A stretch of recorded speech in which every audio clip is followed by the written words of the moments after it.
Hi,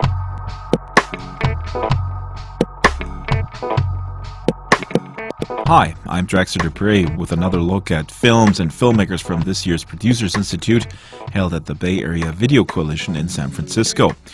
Joining me now at the BAVC studio here in Second Life is Graham Meriwether. He calls himself a documentary journalist. His film is American Meat. Here's part of the trailer. The poultry industry is as bad as I've ever seen it. It really makes me sad to come in here and see these empty houses. They've cut off 44 farms in this county. I reckon I'm the only full-time farmer left in this whole area. Mass-produced meat, it's showing itself. It's time for thinking people to return to their roots. So, Graham, the central figure in your movie is farmer Joel Salatin, who was able to make a profit with a small farm and sustainable methods.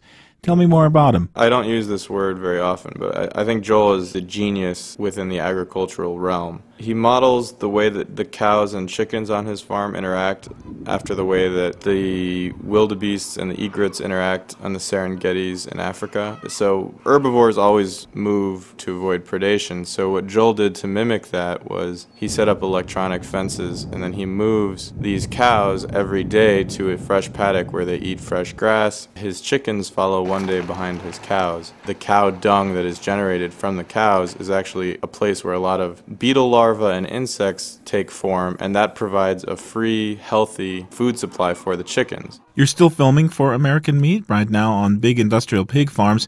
The rough edits I've seen so far look like you're trying to avoid blaming large meat producers for what is wrong with the food supply in America. Sure. I mean, yeah, one of the really important things to us is that we don't create a film that alienates people. We want to have a film that gives a fair shake to the industrial meat industry. The very first industrial chicken farmer that I approached allowed me to film and gave me complete access to his farm and to all of the practices that he was using. And I found that people working for these large agribusiness companies are good people. I just think they're stuck in an unhealthy and inefficient system. So what is the solution to supply and demand issues? How can we move towards an all-around environmentally sound and sustainable agriculture? I think there's no easy answer. One of the big questions that our film addresses is, can the organic movement really feed everybody? It still is only about 1 or maybe 2% of the entire market. Again, it goes back to working with the big companies and getting them to change the way they're doing things. Joel, in our film, he actually signs a deal while we're filming with Chipotle to provide all the pork for the Chipotle in Charlottesville, Virginia. Think about the implications if we're able to get the McDonald's and the Burger Kings to suddenly source their local meat, and then you could have a real seismic change. Maybe there'd be a grass-fed Big Mac one day. Here at the BAVC Producers Institute, filmmakers get to develop some pretty exciting Web 2.0 projects for their films.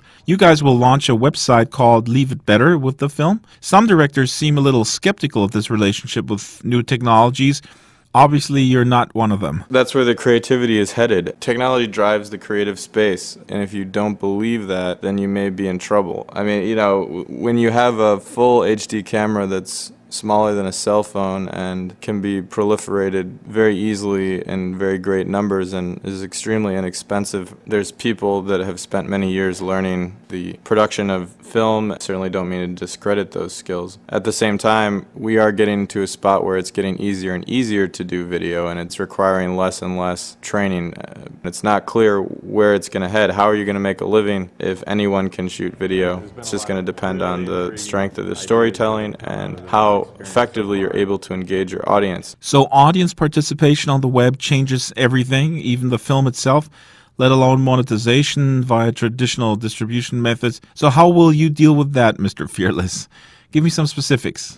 Yeah, right now I'm very open to new models because I'm not sure that documentary film as it exists now can really continue to exist. We want to take 4-minute increments of the film and post them online to our community at LeaveItBetter.com and get people's feedback, and then cut another 4 minutes in response to the community's feedback. And that way you're actually bringing the community into the filmmaking process, and we'll probably end up with a totally different film than the one that we cut on our own. So the future is very uncertain. The industry is in a moment of an identity crisis, and it's just really time right now to try different things and see what happens. Thank you, Graham, for coming to BAVC Second Life Studio. Will we see you in SL again, you think? Sure. I mean, like, that's one of the things to me that's so exciting about Second Life is that you can get into a room with hundreds and maybe even thousands of people from all over the world and watch a trailer or watch a film together and then have a discussion about it afterwards and in a beautiful virtual space. So it's just a platform where we can continue to grow and discover new ways of communicating with our audiences. That was Graham Meriwether. In Second Life, he goes by the name of Old Man Portal. I'm Draxtor Despres with conversations about art, technology, and social justice, brought to you by BAVC in San Francisco. More to come. Much more. Stay tuned.